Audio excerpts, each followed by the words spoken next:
절대로 분당이 되면 안 됩니다. 당이 쪼개지면 수도권 선거는 이길 방법이 없습니다. 절대로 우리 당내 분열을 생겨서는 안 된다고 생각하는데, 정말 수도권 선거에서 우리가 못 이긴다면 무슨 죄로 총선을 이길 수 있겠냐.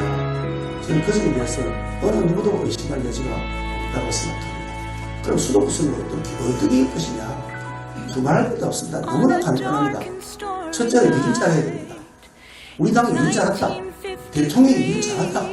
이런 평가를 받아야지. 저 당은 맡겨놨는데 형편없네. 저렇게 일하는데 저거 어떻게 해서 밀어주지 생각이 들면 우리가 무슨 죄로 수도권 선거를 이기겠습니까? 1%포인트, 많아야 5%포인트 차이 나는데 수도권인데.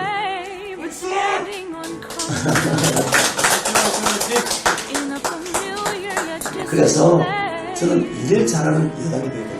일을 잘하는 여당이 되면 어떻게 되느냐. 당이 정책 주도권을 가져야 됩니다.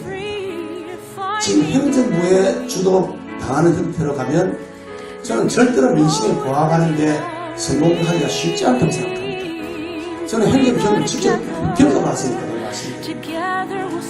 현장에서 느끼는 수요는 이건데 중앙정부는 다릅니다. 그거를 국회의원들은 민심 현장에 잘 알지 않습니까? 그러니까 국회의원들이 그 민심 현장에 잘하는 그 민심을 들고서 정부를 주도하면서 정책 개혁을 펼쳐요.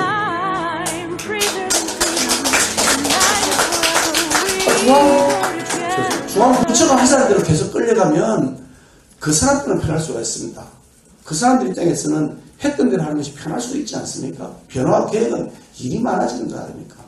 그렇지만 국민은 변화와 계획을 원하는데, 그래서 당이 정책 역량을 키워야 되고 그 주도권을 가져가야 됩니다. 저는 정책의 의장을 우리 당이 여당일 때 박근혜 정부 시절에 정책의 의장을 1년 동안 하면서 국정 현안 전반에 대해서 제가 살펴보면서 제가 그것을 절절히 느꼈던 사람이고, 현장에서 직접 행정을 하면서 다시 한번 확인했던 경험이 있기 때문에 그 정책 주도 역량을 우리 당 의원들과 원외위원장들을 중심으로 저는 키워나갈 겁니다.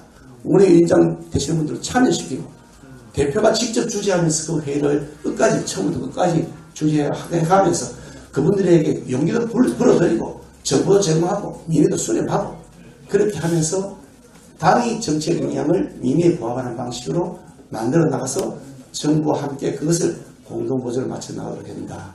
그래야 우리 일을 잘하는 당이라고 평가받을 수 있다는 것이고요. 또 하나가 두 번째로 일만 잘한다고 되느냐? 저는 아니라고 봅니다. 사람을 잘 세워야 됩니다. 좋은 사람을 내세워야 찍어주지. 저 사람 나는 싫어라고 하는 사람들 내세워서는 안 된다는 거죠. 그렇게 하려면 어떻게 되느냐? 공천 과정이 투명해야 됩니다. 공정해야 됩니다. 맞습니다.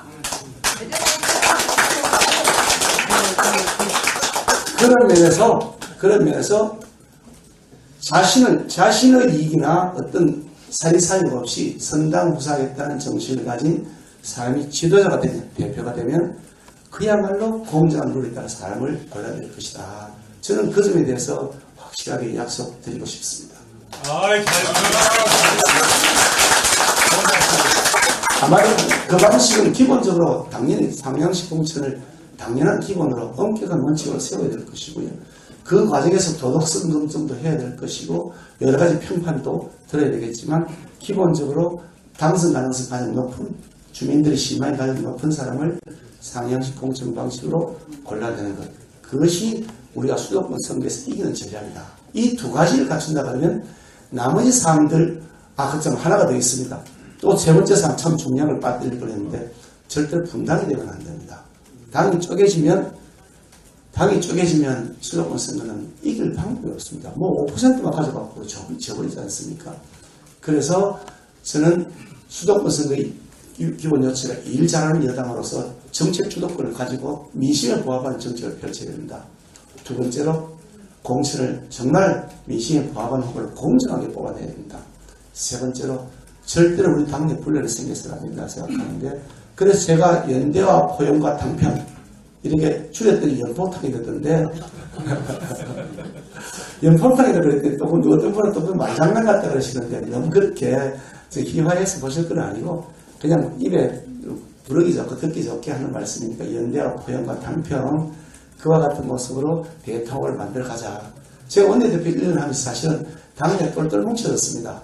그때나 지금이나 국회의원 성향이 다 거의 똑같습니다. 그렇지 않습니까? 그때 그 국회의원, 지금 그 국회의원이나 지금 국회의원이나 마찬가지지 않습니까? 그런데 그때는 단합에서 잘 갔습니다.